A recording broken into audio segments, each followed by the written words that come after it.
फौजी की विधवा बहू की होली। उसे लगता है कि कोई जीने पर चढ़ रहा है। Oh my God, oh my God, oh my God, oh my God. फिर उसे दरवाजे के पास एक परछाई दिखाई देती है। Oh my God, oh my, oh my, oh my, oh my, oh my. मान्यता रात में अपने कमरे में बैठी हुई एक डरावनी किताब पढ़ रही थी।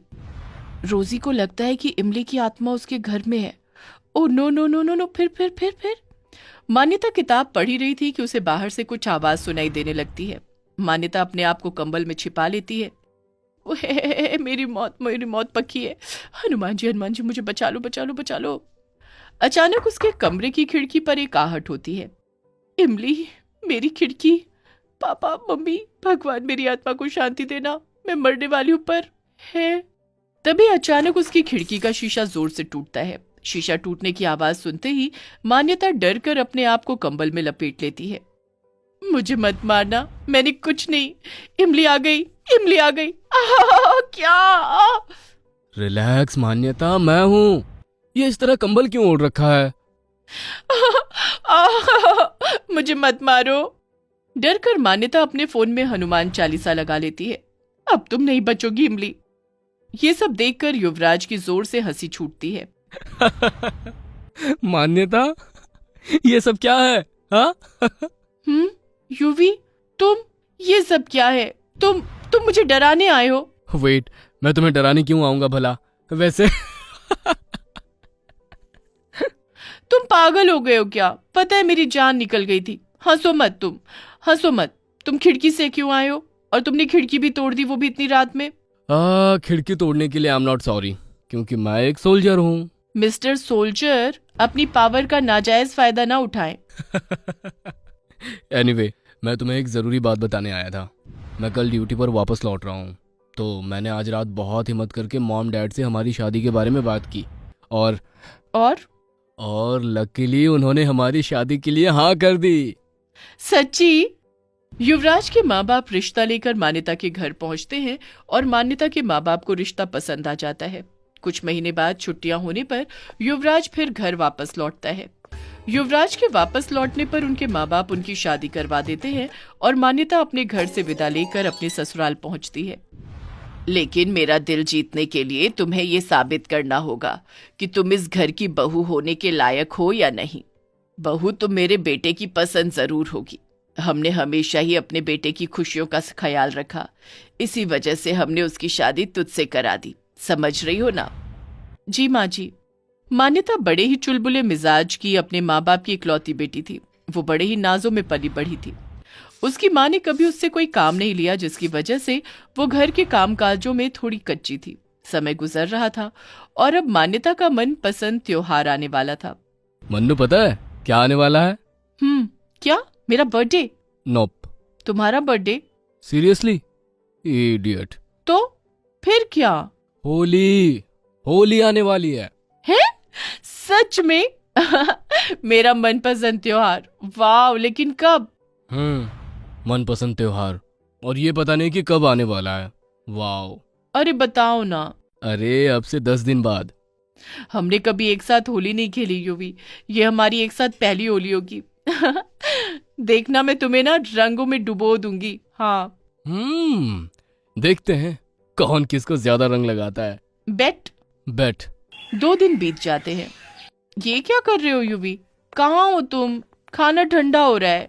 युवी, युवी। मन्नू, अभी अभी मिलिट्री से एक इम्पोर्टेंट नोटिस आया है। मुझे कल ही ड्यूटी पर वापस लौटना होगा। तुमने वादा किया था कि हम इस बार एक साथ होली मनाएंगे। ये क्या कह रहे हो? मन्नू, मैं अपनी पूरी कोशिश करूंगा कि मैं होली से पहले घर वापस लौट सकूं। तुम दोनों क्या कर रहे हो? खाना नहीं खाना है क्या? मान्यता, युवराज, युवराज ये क्या बेटा, कहाँ जाने की तैयारी में है? युवराज अपने परिवार को सारी बात बताता है। उसके यूं इतने अर्जेंटली ड्यूटी पर वापस जाने की वजह से उसके परिवार वाले थोड़े दुखी हो जाते हैं। अगले दिन सुबह युवराज अपनी गाड़ी में बैठकर अपने घर से रवाना हो जाता है। उसके बाद सभी घर वाले घर के अंदर चले जाते हैं, लेकिन मान्यता अभी भी खड़ी हुई उस रास्ते को देख रही थी जिस रास्ते से युवराज की गाड़ी जा रही थी। अरे वहीं सो गई क्या? बहू, ओ बहू। आई माँ जी। इसी तरह 2-3 दिन बीत जाते हैं। युवराज के जाने के बाद सुगंधा मान्यता के साथ कठोर व्यवहार करना शुरू कर देती है। बहू, तू मेरे लिए गए सारे इम्तिहानों में नाकाम रही है। तू मेरा दिल नहीं जीत पाई। मैं अपनी पूरी कोशिश कर रही हूँ माँ जी। ऐसा मत कहिए माँ जी, प्लीज मुझे एक और मौका दे दीजिए। परिवार का दिल प्यार से नहीं, हुनर से जीता जाता है भाभी। मौका भी काबिल लोगों को दिया जाता है, और वो तो आपके पास है नहीं। मान्यता के पास अपनी सास और ननद की बातों का कोई जवाब नहीं था। वो बेचारी चुपचाप खड़ी रह जाती है। अगले दिन मान्यता युवराज को फोन करती है। हेलो, तुम अपना ख्याल रखना। कब आ रहे हो तुम? युवी, तुम ठीक हो ना? तुम अपना ख्याल ठीक से रख रहे हो ना?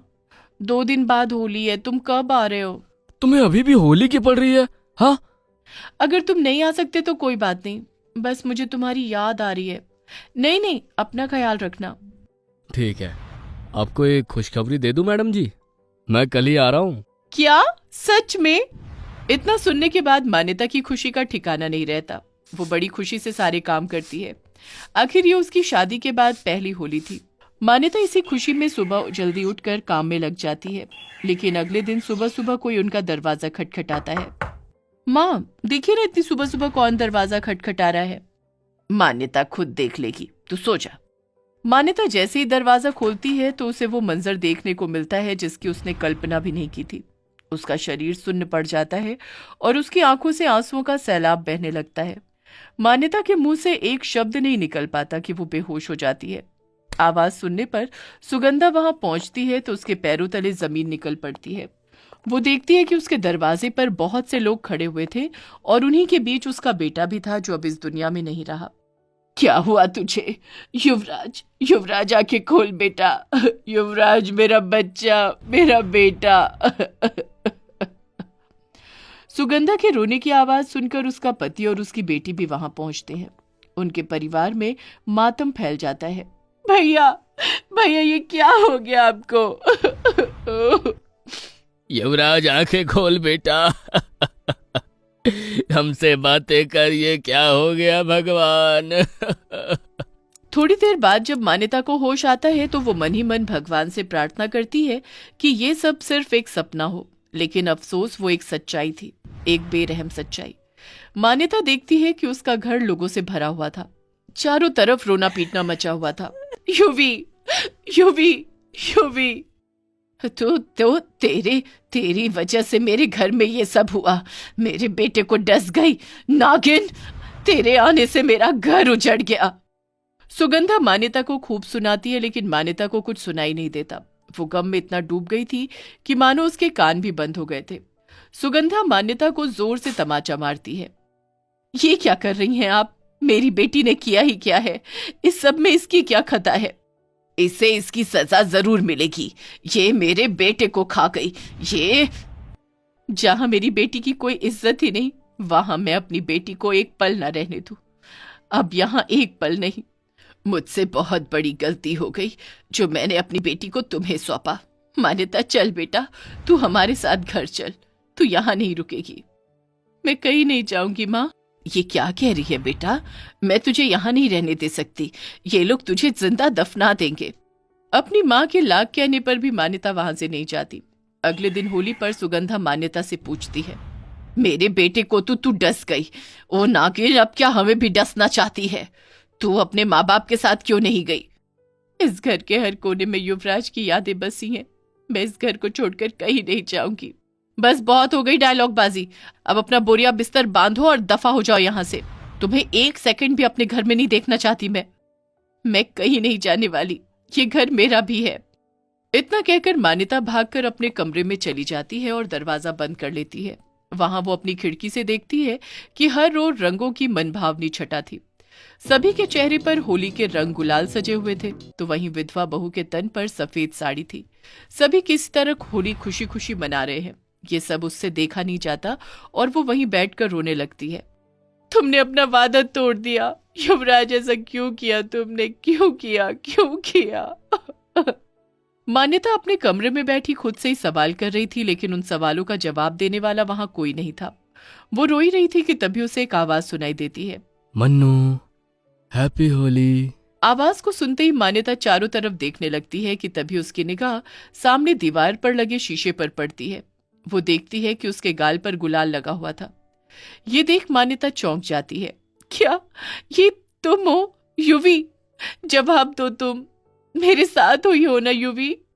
मान्यता भागती हुई सुगंधा और सायना के पास जाती है और उन्हें बताती है कि वहां युवराज आया था जिसने उसके गाल पर यह गुलाल लगाया। ये कैसी बातें कर रही है तू?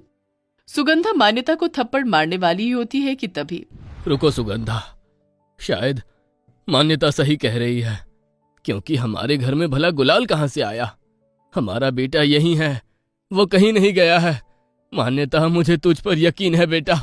और माँ, मुझे पूरा यकीन है कि युवराज हमारे साथ है। मेरे प्यार में इतनी ताकत है कि दुनिया की कोई ताकत हमें उनसे जुदा नहीं कर सकती, मौत भी नहीं। मान्यता की बातें सुनकर सुगंधा की आंखें भर आती हैं। उसे यकीन आ जाता है कि मान्यता सही कह रही है और वो मान्यता को अपने गले से लगा लेती है।